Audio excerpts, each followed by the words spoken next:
এই ট্রাইপডটা কিনে শুধু শুধু টাকা নষ্ট হলো আমার। আজকে হঠাৎ করে ট্রাইপডটা ভেঙে গেল। মনটা অনেক খারাপ, কারণ ট্রাইপডটা হঠাৎ করে ভেঙে গিয়েছে। এখন ভিডিও করব কিভাবে আমি বুঝতে পারতাছি না।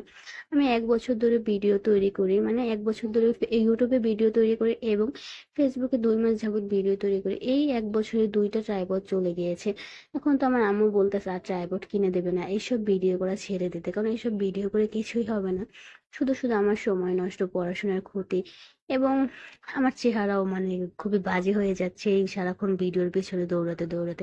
মানে প্রতিদিন একটা টেনশন থাকে, কি ভিডিও করব, কি ভিডিও আপলোড করব, ভিডিওতে কি ভয়েস দেবো, কোন ধরনের ভিডিও ভাইরাল হবে। আর আমার তো এখন তোমার ভিডিওতে কোনো ভিউজই হচ্ছে না, মাত্র 50-100 ভিউজ। এই ভিউজে কি হবে? তাই তো ভাবছি ভিডিও করাও বন্ধ করে দেবো। হঠাৎ করে ট্রাইপডটা ভেঙে গিয়ে হয়তো এটাই বলতেছে যে ভিডিও করা ছেড়ে দিতে। এই মুহূর্তে তো ট্রাইপড কিনতে যেতেও ইচ্ছা করতেছে না। মার্কেটে এই রোজা রমজানের দিন যেতে কার ইচ্ছা করে বলো? আর অনলাইন থেকে আমার কিনতেও ভালো লাগে না, কারণ আমি সামনাসামনি দেখে অনেক ভুল করি, উল্টাপাল্টা জিনিস নিয়ে আসি।